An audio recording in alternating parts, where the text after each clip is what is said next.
Hello friends, स्वागत है आप सभी का एक और नई वीडियो में जिसका टॉपिक है नीट 2020 केमिस्ट्री एनालिसिस।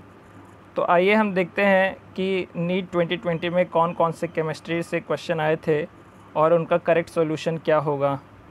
आइए हम स्टार्ट करते हैं फर्स्ट क्वेश्चन से, जिसमें हमें पूछा गया है what is the change in the oxidation number of carbon in the following reaction. तो जैसे हम देख सकते हैं, जो हमारा रिएक्टेंट साइड है वहाँ पे हमें CH4 यानी मीथेन दिया गया है।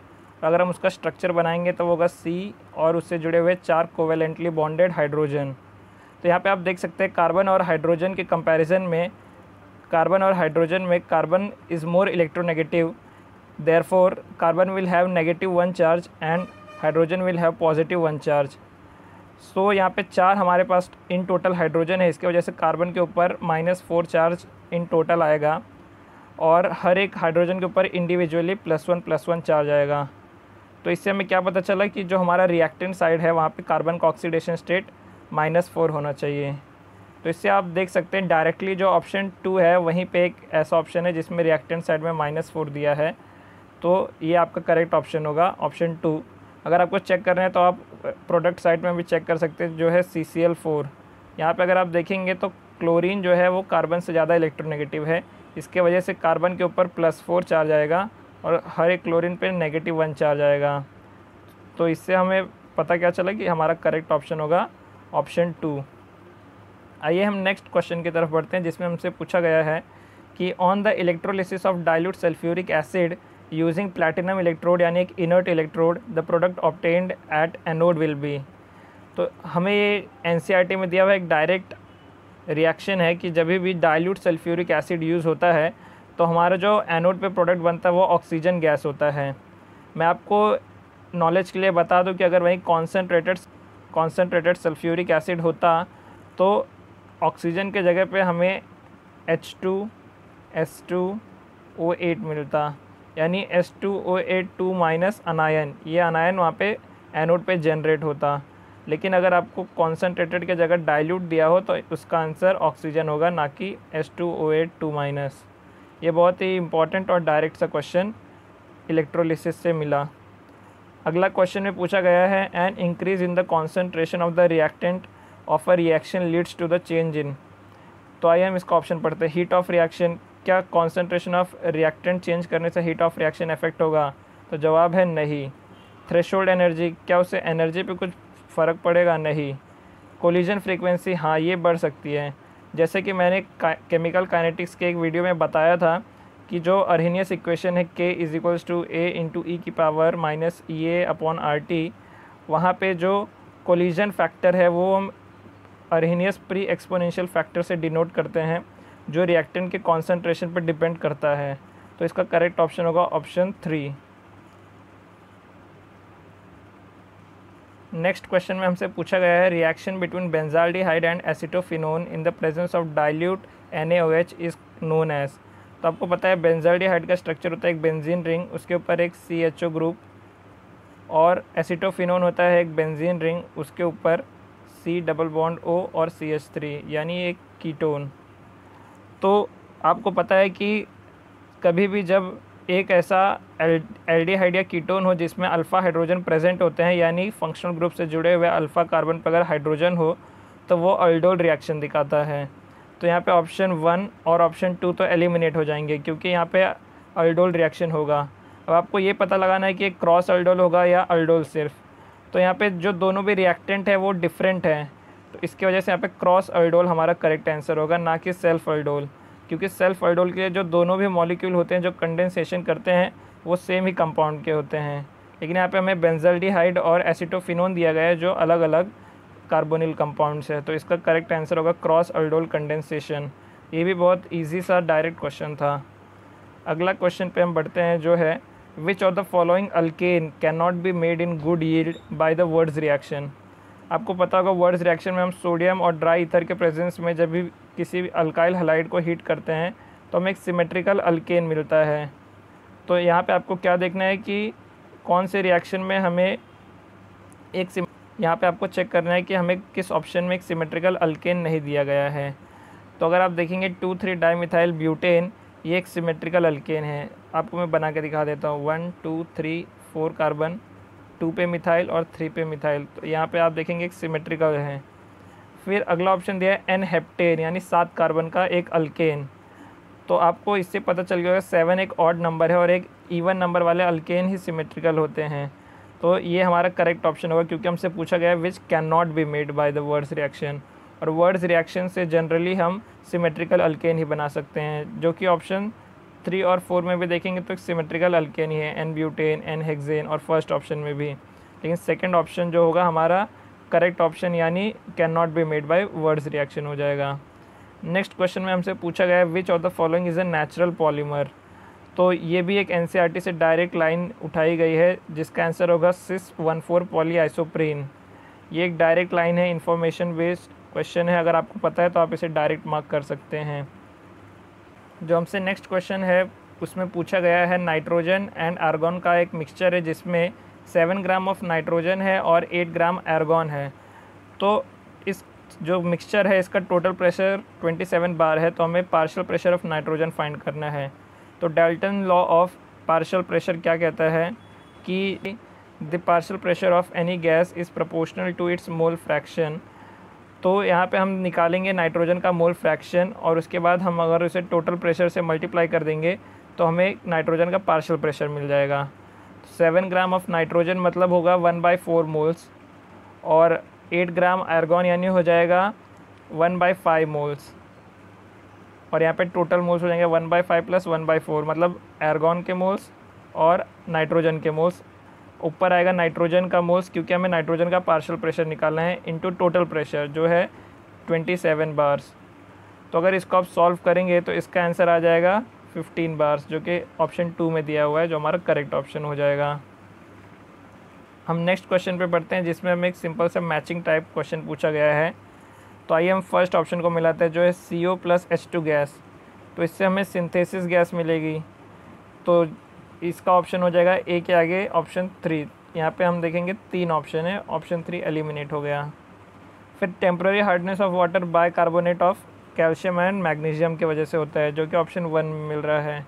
तो इससे अगर आप देखेंगे तो ऑप्शन 4 हमारा करेक्ट आंसर बन रहा है।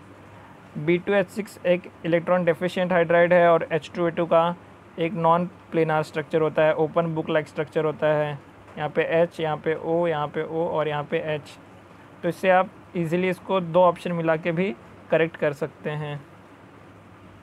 नेक्स्ट क्वेश्चन में एक थर्मोडायनेमिक्स से बहुत ही इजी सा क्वेश्चन आया, जिसमें हमें इस गिवन रिएक्शन के लिए which is the correct option ये पूछा गया है। तो यहाँ पे अगर आप देखेंगे रिएक्टेंट साइड में आपको 2 मोल क्लोरीन एटम्स हैं और वही प्रोडक्ट साइड में वो Cl2 गैस में कन्वर्ट हो रहा है। तो इस साइड अगर आप देखेंगे 2 मोल होने की वजह से और यहाँ पे 1 मोल होने की वजह से एंट्रोपी डिक्रीज़ हो रही है, जिसकी वजह से ΔS नेगेटिव आएगा। तो यहाँ पे ऑप्शन 2 और ऑप्शन 4 एलिमिनेट हो गए। दूसरी बात, अगर आप देखेंगे किसी भी अगर आप बॉन्ड को तोड़ेंगे, यानी अगर आप क्लोरीन को Cl में ब्रेक करेंगे तो आपको एनर्जी देना पड़ेगा, यानी इसका ΔH पॉजिटिव होगा, यानी एंडोथर्मिक रिएक्शन होगा। अगर वही आप रिवर्स ऑर्डर में जाएंगे, यानी आप Cl से आप Cl2 बनाएंगे तो ये एक्सोथर्मिक रिएक्शन होगा, यानी इस प्रोसेस का जो ΔH होगा वो नेगेटिव होगा। वही अगर आपसे रिवर्स पूछा होता तो उसका एंडोथर्मिक रिएक्शन होता, क्योंकि उस केस में आपको एनर्जी प्रोवाइड करनी पड़ती। तो हमें जो पूछा गया है उसके लिए हमारा करेक्ट ऑप्शन होगा ऑप्शन 3, क्योंकि यहाँ पे ΔH नेगेटिव है और ΔS भी नेगेटिव दिया गया है। नेक्स्ट क्वेश्चन है सॉलिड स्टेट से, जिसमें हमसे पूछा गया है an element has a BCC structure with an cell edge of 288 ppm। तो ये इसका एज लेंथ दिया गया है, जिसका वैल्यू है 288 ppm। एटॉमिक रेडियस हमें बताना है उस एलिमेंट का क्या होगा। तो आपको पता है BCC के लिए होता है 4r = √3 × a। तो यहाँ पे अगर आप देखेंगे r का वैल्यू यानी एटॉमिक रेडियस आएगा √3/4 × एज लेंथ यानी 288। तो यहाँ से अगर आप देखेंगे कौन सा ऑप्शन मिल रहा है तो इसका ऑप्शन 4 करेक्ट हो जाएगा, √3/4 × 288 पिकोमीटर्स। नेक्स्ट क्वेश्चन में हमसे पूछा गया है urea reacts with water to form A which will decompose to form B when pass through copper 2+ aqueous solution deep blue colour solution C is formed. What is the formula of C। तो अगर आपने थोड़ा सा भी NCERT के reactions को read किया होगा तो आपको पता होगा डीप ब्लू कलर कॉपर का, ये आप कोऑर्डिनेशन कंपाउंड्स में भी स्टडी करते हैं कि CuNH3 4 द होल 2+ का होता है। इस कॉम्प्लेक्स का कलर डीप ब्लू आता है। इसे हम स्विट्ज़र रिएजेंट भी कहते हैं। तो आप अगर ऑप्शन में मिलाएंगे ऑप्शन 1 आपका करेक्ट हो जाएगा। कॉपर 2+ के साथ में अमोनिया का एक कॉम्प्लेक्स है जिसका डीप ब्लू कलर है। तो आप इस एक लाइन ऑफ इन्फॉर्मेशन से भी इस क्वेश्चन को बड़े आराम से सॉल्व कर सकते हैं। नेक्स्ट क्वेश्चन में हमसे पूछा गया है reaction between acetone and methyl magnesium chloride followed by hydrolysis will give. तो आपको पता होगा कि ये मिथाइल मैग्नीशियम ब्रोमाइड या मिथाइल मैग्नीशियम क्लोराइड ये ग्रिग्नार्ड रिएजेंट है, और एसीटोन यानी CH3 C double bond O और एक CH3 ये एक कार्बोनिल कार्बन इसमें जो है ये इलेक्ट्रोफिलिक होता है, यानी इसके ऊपर डेल पॉजिटिव चार्ज होता है, जिसके ऊपर मिथाइल मैग्नीशियम ब्रोमाइड या क्लोराइड जो भी हो इसका जो CH3 नेगेटिव जनरेट होता है वो अटैक करता है यानी इस कार्बन के ऊपर। तो आपको पता होगा जब भी कीटोन के ऊपर हम ग्रिग्नार्ड रिएजेंट का रिएक्शन कराते हैं तो हमें टर्शरी अल्कोहल मिलता है, और अगर आप ऑप्शंस में चेक करेंगे तो आपको एक ही जगह पे टर्शरी अल्कोहल दिया गया है जो कि है ऑप्शन 2 में। तो ये भी बहुत ही ओरली होने वाला क्वेश्चन था जिसमें ऑप्शन होगा टर्ड ब्यूटाइल अल्कोहल, यानी हमारा ऑप्शन 2 करेक्ट होगा इस क्वेश्चन के लिए। अगले क्वेश्चन पे हम बढ़ते हैं जिसमें हमसे पूछा गया है the following metal ion activates many enzymes participate in the oxidation of glucose to produce ATP and with sodium is responsible for the transmission of nerve impulses या नर्व सिग्नल्स। तो अगर आप देखेंगे सोडियम के साथ में आपको पता होगा कि सोडियम पोटेशियम पंप काम करता है, तो आप समझ सकते हैं अगर आपको सोडियम दिया है तो वो जो नेक्स्ट मेटल होगा वो पोटेशियम ही होगा। तो ऑप्शन 3 हमारा करेक्ट हो जाएगा। जैसे यहाँ लिखा गया है एक्टिवेट्स मैनी एंजाइम, तो आपको पता होगा कि जो पोटेशियम आयन है वे बहुत सारे एंजाइम के साथ में एक कोफैक्टर की तरह भी बाइंड करता है, और ऑक्सीडेशन ऑफ ग्लूकोज में भी यानी ग्लाइकोलिसिस के स्टेप्स में भी इसका बहुत ही इम्पॉर्टेंट रोल प्ले करता है। तो इससे हमारा जो करेक्ट आंसर होगा वो होगा पोटेशियम। आइए हम बढ़ते हैं नेक्स्ट क्वेश्चन की तरफ जिसमें हमसे पूछा गया था number of protons, neutrons and electrons in lutetium 71 175 इसका एटॉमिक मास है। तो आपको पता है जो ये नीचे नंबर लिखा होता है यही उसका नंबर ऑफ़ प्रोटॉन यानी एटॉमिक नंबर होता है, और जो ऊपर लिखा है 175 ये इसका एटॉमिक मास नंबर है। तो ये एक न्यूट्रल एटम हमें दिया गया, इसलिए इसमें जितने प्रोटॉन होंगे उतने ही इलेक्ट्रॉन होंगे, यानी 71 इलेक्ट्रॉन्स और 71 प्रोटॉन्स होने चाहिए रिस्पेक्टिवली।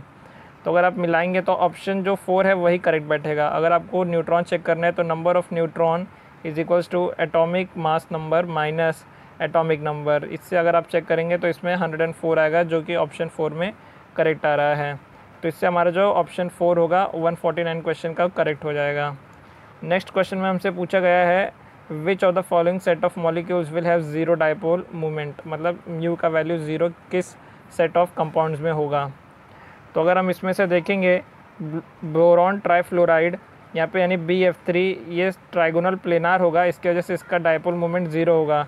हाइड्रोजन फ्लोराइड एक पोलार मॉलिक्यूल है इसलिए इसका जो डाइपोल मोमेंट होगा वो नॉन ज़ीरो होगा, mu is non zero for HF।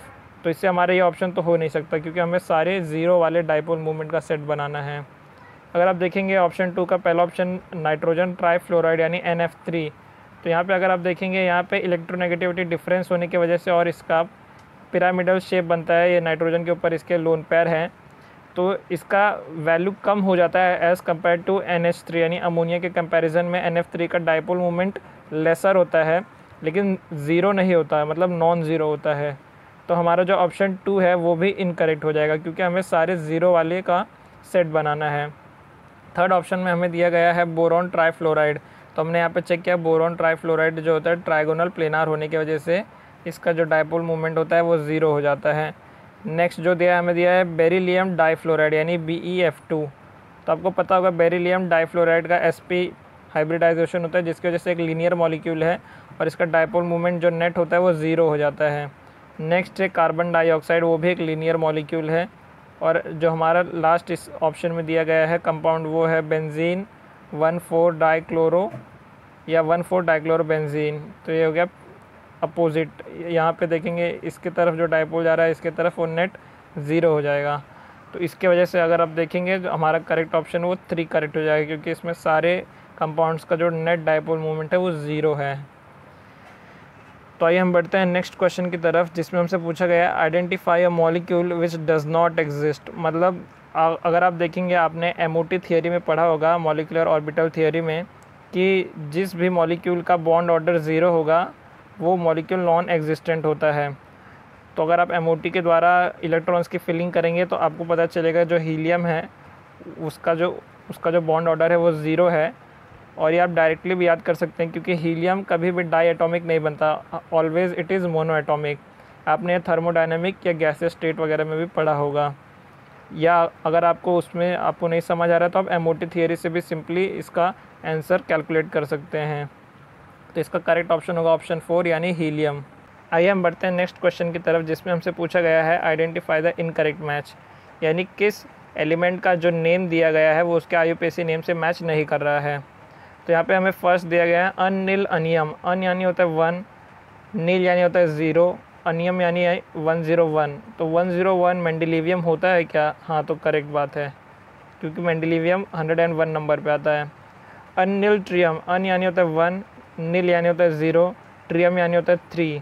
तो क्या 103 लॉरेंसियम है? तो जवाब है हाँ, लॉरेंसियम है। अगर आप देखेंगे थर्ड ऑप्शन अनिल हेक्सियम यानी 1 0 और हेक्सियम यानी 6। तो क्या 106 सीबॉर्जियम है? तो इसका जवाब है हाँ, सीबॉर्जियम है। तो इससे अगर आप एलिमिनेट करेंगे तो यहाँ पे ऑप्शन 4 ये इनकरेक्ट आ रहा है और हमें इनकरेक्ट पहचाना है, यानी यहाँ पे ऑप्शन 3 करेक्ट हो जाएगा क्योंकि यहाँ पे डी का 4 मैच नहीं कर रहा है, ये इनकरेक्ट ऑप्शन है।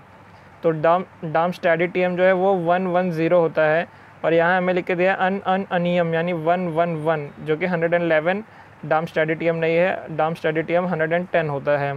तो इसलिए हमारा ये इनकरेक्ट ऑप्शन है, यानी करेक्ट आंसर हो जाएगा ऑप्शन 3। नेक्स्ट क्वेश्चन पे हम आगे बढ़ेंगे, जिसमें हमसे पूछा गया है कि the rate constant for a first order reaction is 4.606 into 10⁻³ per second. The time required to reduce 2 gram of the reactant to 0.2 gram is.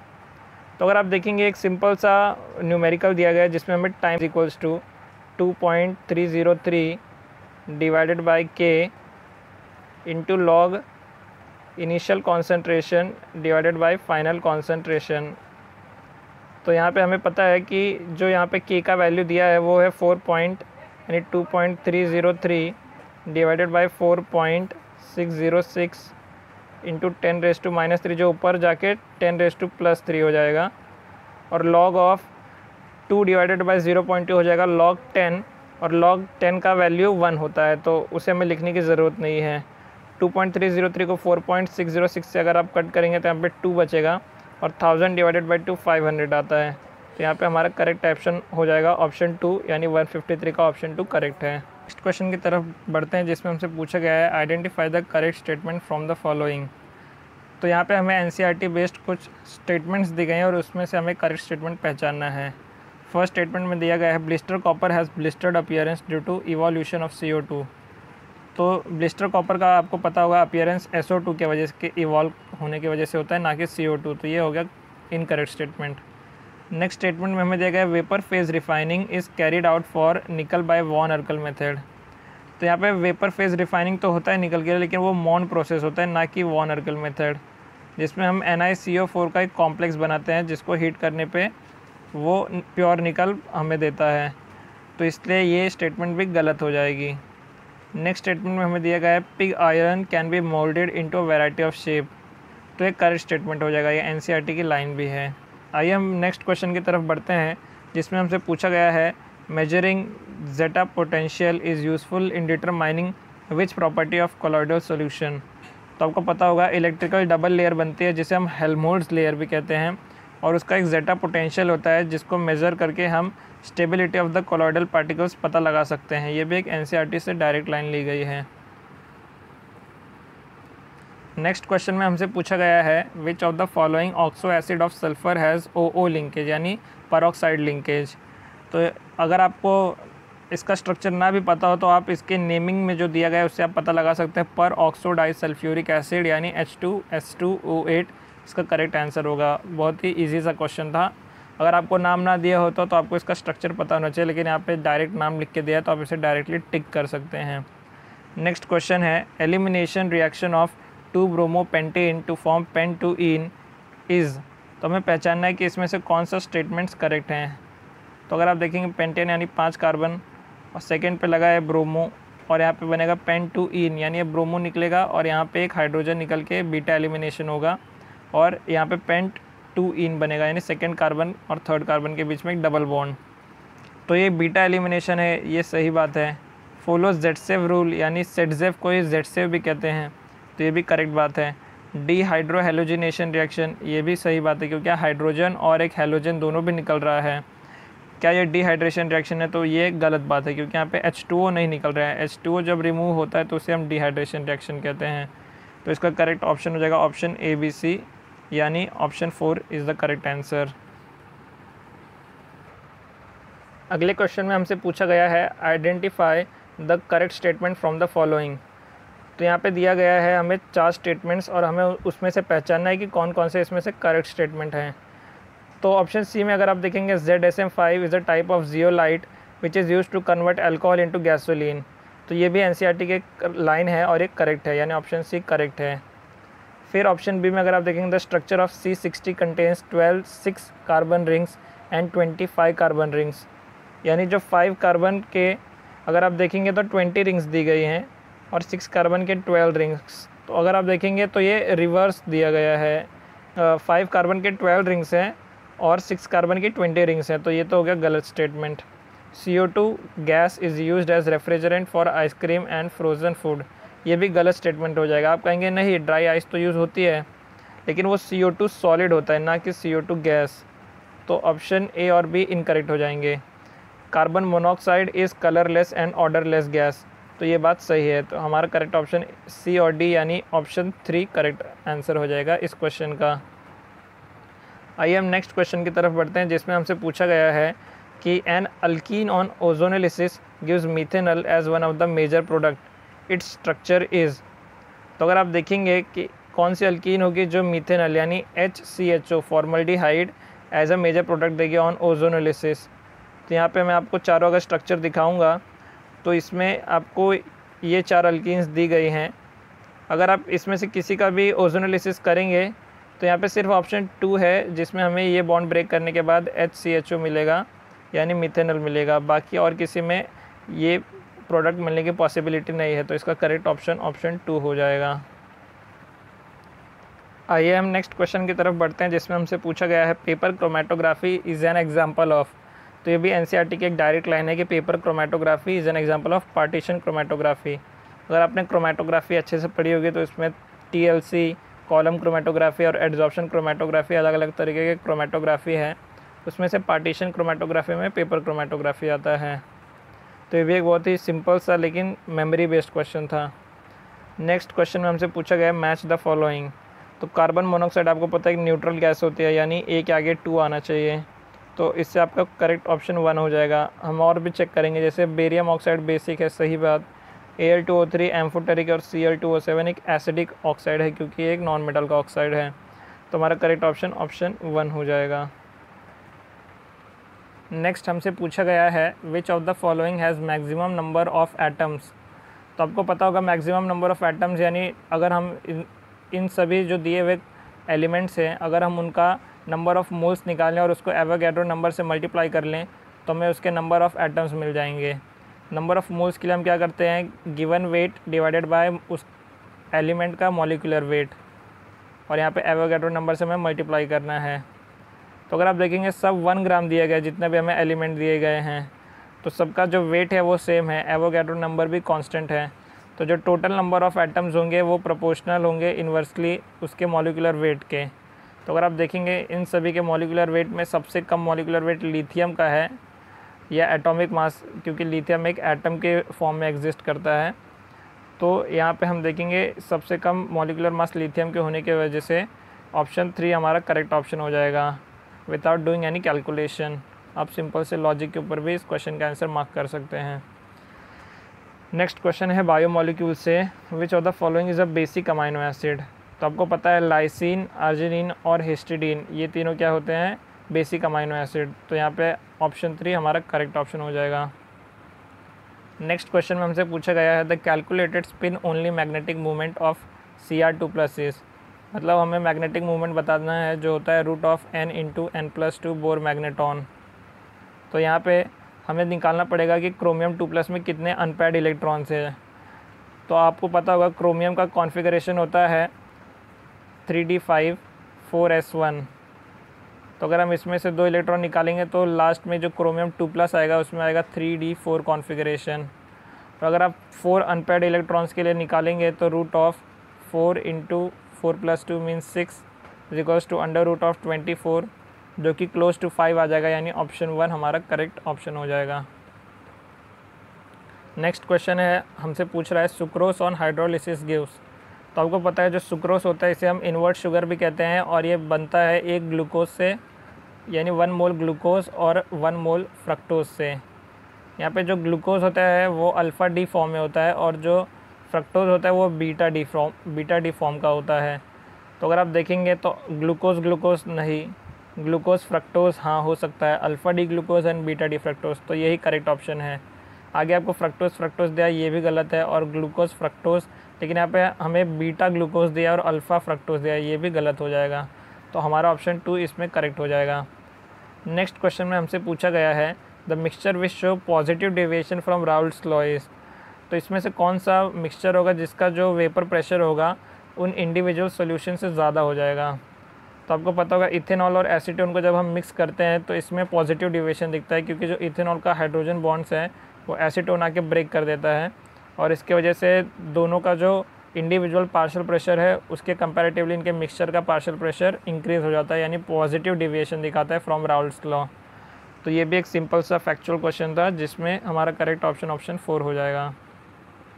Next question में हमसे पूछा गया है a tertiary butyl carbocation is more stable then secondary butyl carbocation because of which of the following. तो आइए हम option read करते हैं। लिखा गया +R इफेक्ट ऑफ CH3। यहाँ पे कोई भी कॉन्जुगेटेड सिस्टम नहीं है तो +R यहाँ पे यानी रेजोनेंस इफेक्ट नहीं लगेगा। सेकंड है -R इफेक्ट, तो यहाँ पे फिर से रेजोनेंस इफेक्ट नहीं लगेगा, और ऊपर से CH3 -R नहीं दिखाता। थर्ड है हाइपर कॉन्जुगेशन, ये हो सकता है। और फोर्थ है -I इफेक्ट, तो CH3 कभी भी +I दिखाता है ना कि -I, यानी पॉजिटिव इंडक्टिव इफेक्ट दिखाता है ना कि नेगेटिव इंडक्टिव इफेक्ट। तो हमारा करेक्ट ऑप्शन यहाँ पे हाइपर कॉन्जुगेशन हो जाएगा।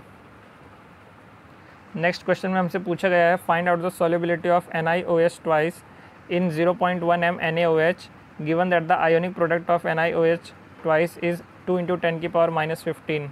तो आपको पता है KSP = अगर आप NiOH ट्वाइस को डिसोशिएट कराएंगे तो आएगा Ni2+ और ब्रैकेट में कॉन्सेंट्रेशन ऑफ OH- का स्क्वायर। तो अगर आप देखेंगे KSP का वैल्यू आपको दिया है 2 × 10⁻15। आपको Ni2+ यानी इसका सॉल्युबिलिटी S फाइंड करना है।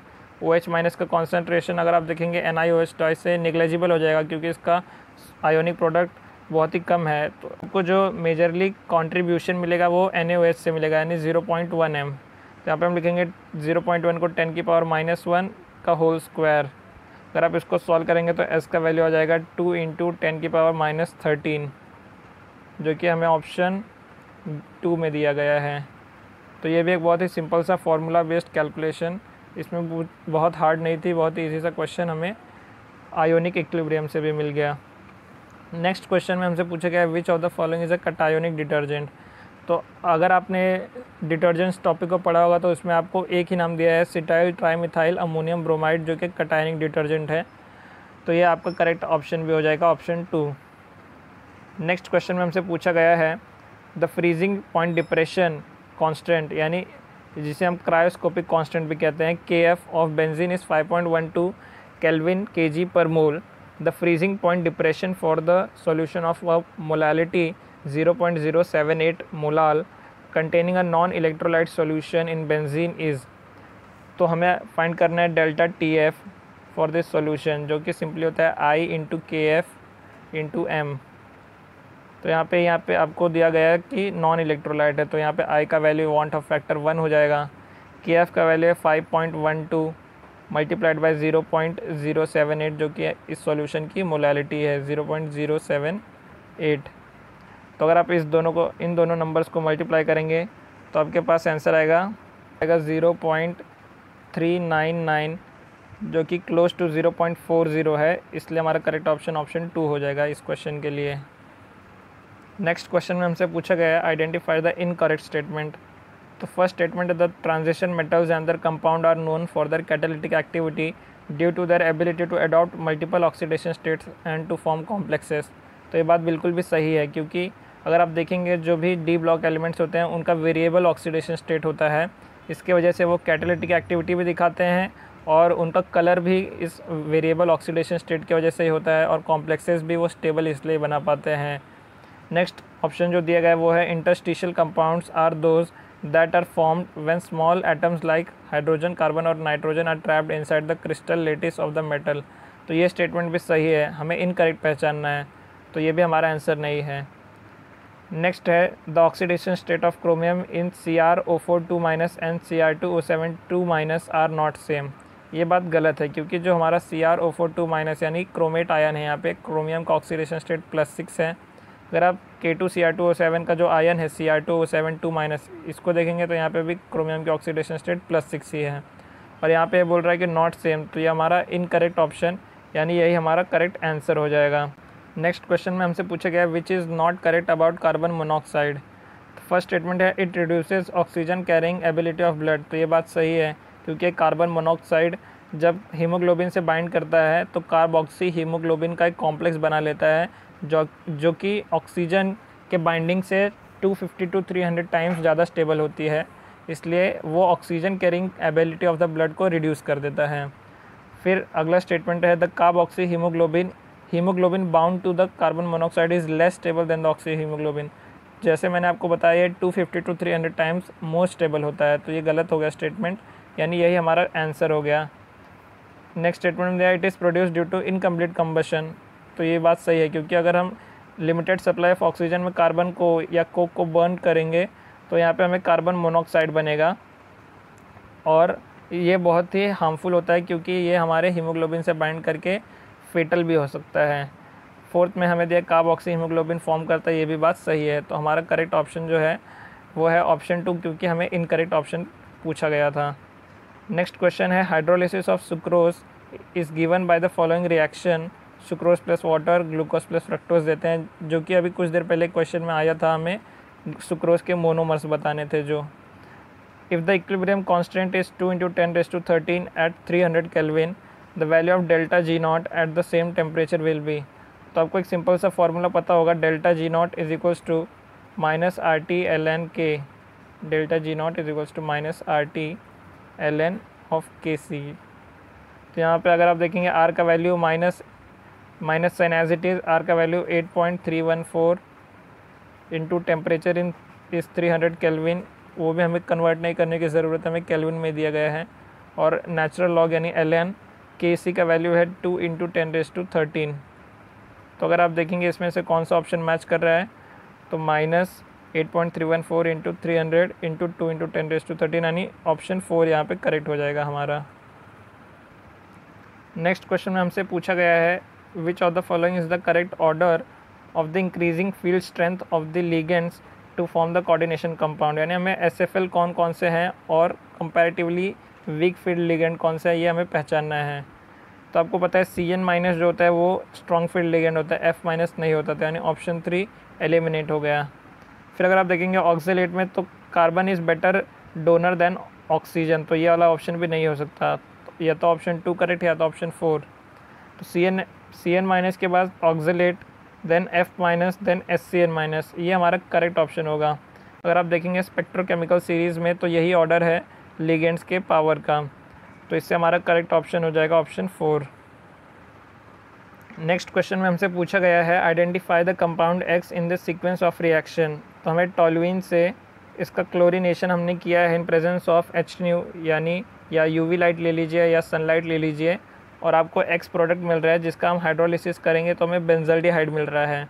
ये कमर्शियल प्रोडक्शन ऑफ बेंजल्डिहाइड में आपने पढ़ा होगा। यहाँ पे जो बीच में X जो प्रोडक्ट दिया गया है वो है बेंजाल क्लोराइड, यानी बेंजीन के ऊपर CH और 2 क्लोरीन लगे हुए हैं, इसे हम कहते हैं बेंजाल क्लोराइड। अगर हम यहाँ पे एक ही क्लोरीन को सब्स्टिट्यूट करते हैं, यानी अगर हम यहाँ पे CH2Cl लिखते हैं तो इसे बेंजाइल कहते हैं, लेकिन यहाँ पे बेंजाल क्लोराइड है, तो ये इंपॉर्टेंट है, आप याद रखिए, हो सकता है कभी इसका नाम भी पूछ लें। तो यहाँ पे अगर आप देखेंगे ऑप्शन 2 मैच कर रहा है हमारे गिवन कंपाउंड से। नेक्स्ट क्वेश्चन में हमसे पूछा गया है the correct option for free expansion of an ideal gas under adiabatic condition is. तो आपको पता है फर्स्ट लॉ ऑफ थर्मोडायनेमिक्स के अनुसार delta U is equals to Q plus W होता है, और उसमें अगर आप देखेंगे आपको दिया गया है एडियाबेटिक कंडीशन यानी क्यू का वैल्यू हो जाएगा 0।